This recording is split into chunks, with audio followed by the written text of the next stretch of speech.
Kamala Harris losing the support of her rabid online fan base, the massive fan base that is rabid online. It's the latest embarrassing story to rock her vice presidency. A new report reveals how disappointed diehard followers, known as, and I just learned this, the K-Hive, are suddenly vanishing.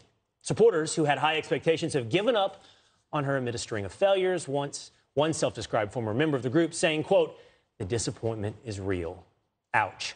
And hey, it's no wonder her fans want some distance. A Fox poll puts Kamala's approval at a measly 39%. Dana, didn't she poll at less than 1% in the Democratic primary? Well, yes, but she also quit in 2019 before we even got to 2020, right? She pulled out. They didn't have any more money. And then she got resurrected, and she did become the vice president of the United States. And I think these numbers, though, show that people are disappointed with that. You know, that all we've heard from the White House in the last 9 months, as their poll numbers have been so abysmal, is that we just don't communicate well enough. And our solution is we are going to get out on the road, out of D.C., and we're going to go travel more, and we're going to go talk about all the great things that we've done. So this past week, you know, the House passes the Inflation Reduction Act, I say in quotes, and guess where they are? They're not out there selling it. They're both on vacation for a week. And so I think that their communication strategy is lacking. The last thing I'd point out is we talked about how a year ago today, the world was in turmoil over Afghanistan. Do you know what she was doing? On this very day, a year ago, she was spending her time with child actors to make her look cool talking about space by a production company called Sinking Ship Entertainment. And I think that just was the metaphor of the whole thing. Hey, Richard, at the top of the show, you had that fly that was buzzing around. It really was actually symbolic of her high moment, which was in that debate with Mike Pence, and she made all the funny faces. Do you think the K-Hive, built upon moments like that, was actually bigger than 12, the 12 they interviewed for this story? I mean, that was a good moment for her, where she was like, you know, I'm speaking, don't interrupt me, Mr. Vice President. I think it was a great moment. Wow. It was probably one of the better vice presidential debate moments in American history.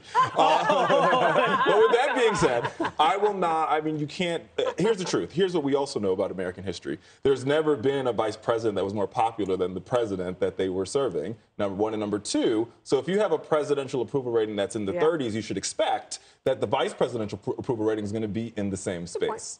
So it's Joe Biden's fault. No, I'm not saying it's Joe Biden's fault. I think, I'll be honest with you, I think herein lies the problem. I think that there's been a lot of really, if this was Barack Obama's, the Obama administration would have loved to pass a bipartisan infrastructure bill that got rid of all the lead pipes in America that Joe Biden passed. The problem here is the American people, while you're replacing these lead pipes, it takes time to get all this stuff done. And so we have to wait for these things to get done. And to Dana's point, they struggle with communicating that.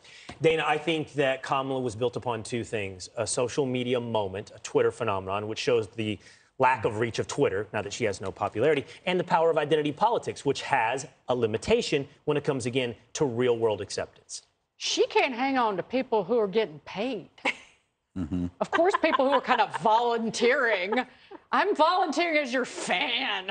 Of course they're going to hit the bricks and go find somebody else to worship. She's at the point that she needs to adopt a pet. And I don't mean get one. I mean rescue a pet, like something like a bunny rabbit that she can carry around with her, because it's better to be considered strange and weird than stupid and unpopular. And so she can just carry it around and pet it and stroke it all the time. Yep. Greg, how many of you are left in the K-Hive? Oh, God, it's been tough for all of us. I'm staying to the bitter end. Richard's right, though. It's like the vice president can't be more popular than the president. So if the president's unpopular, so goes the VP. But that raises the problem for her if she ever runs for president. She's not going to be able to find a VP that won't outshine her. But Greg, she'll have you in the K-Hive, right? I'll be there. But you know what? This reveals the destructive nature of putting quotas over merit. You never know how well somebody does their job until this. And you go, well, we know how she got the job. Supporters claim that she's being held by a higher standard by dint of her race and gender. You got to think about that. She was picked because of her race and gender. It's the most obvious two boxes that were ticked when you remember that Biden hated her because she called him a racist on national TV. His wife hated her. The public hated her. And she still got picked. There's no higher standard. There was no standard. Hi, everyone. I'm Brian Kilmeade. I want you to do me a favor. I want you to click to subscribe to the Fox News YouTube page. This is the only way that I know for sure that you're not going to miss any great commentary, any great news bites, any great interviews coming your way on Fox. You can get it all here on YouTube. So subscribe right now.